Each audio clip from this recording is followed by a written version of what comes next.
Donald Trump lands in China for talks on North Korea's cruel dictatorship.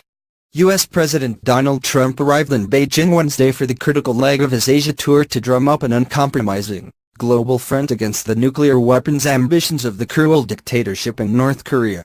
Trump heaped more praise on Chinese President Xi Jinping before touching down in Beijing, but he also used his speech in Seoul to urge China to do more to rein in its Cold War-era ally. The Trump administration sees Beijing as the key to controlling North Korea, which depends on China for its economic survival and for 90% of its trade. Earlier, Trump congratulated Xi for his reappointment as China's Communist Party chief, tweeting, "I very much look forward to meeting with President Xi, who is just off his great political victory."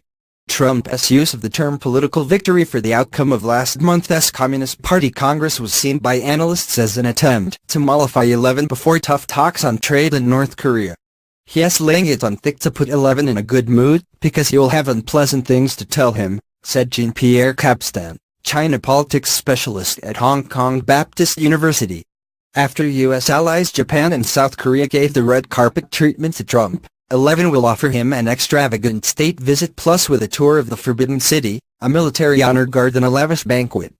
Trump has brought a business delegation along for the ride, with deals expected to be signed between the two countries, though analysts doubt that it will do much to allay U.S. concerns about China's massive trade surplus. Hours earlier in an address to the South Korean parliament, Trump painted a dark picture of Pyongyang as an oppressive, despotic regime. North Korea is a country ruled as a cult, the U.S. leader declared. At the center of this military cult is a deranged belief in the leader's destiny to rule as parent protector over a conquered Korean peninsula and an enslaved Korean people. South Korean lawmakers applauded as the U.S. president, whose tour of Asia has been dominated by fears over the nuclear-armed North, vowed not to be intimidated and warned Pyongyang it should not test American resolve.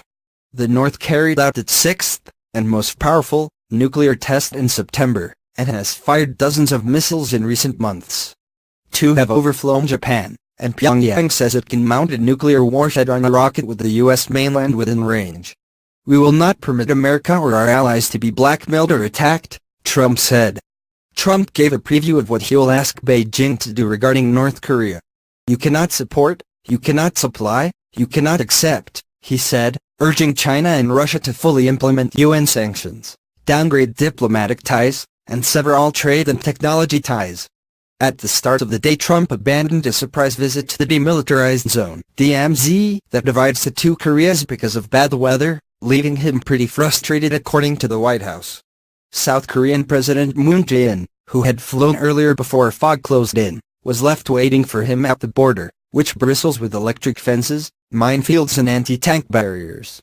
In his speech, Trump described the DMZ as the line that today divides the oppressed and the free, where the flourishing ends, and the present state of North Korea sadly begins.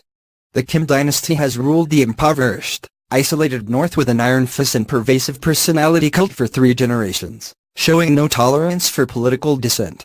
The regime has for decades been criticized for a range of rights abuses including torture, rape and execution of perceived critics or those trying to flee the country. It is also known to operate prison camps where hundreds of thousands languish under forced labor, and its 25 million people are barred from contact with the outside world such as foreign television or internet access. While Trump condemned the authorities, he also made overtures to leader Kim Jong-un, who has overseen rapid advances in its weapons technology. In what he said was a direct message to the country's young leader, he told him, "North Korea is not the paradise your grandfather envisioned. It is a hell that no person deserves. Yet despite every crime you have committed against God and man, we will offer a path towards a much better future. It would have to begin, though, with the North stopping ballistic missile development," Trump said, "and complete verifiable and total denuclearization." Analysts said the speech could go down badly in Pyongyang, which is particularly sensitive to criticism of its leaders. Labeling Kim a cruel dictator could be enough to provoke North Korea, because the North Korean system puts the most importance on the dignity of its leadership, said Yang Moo-jin from Seoul's University of North Korean Studies.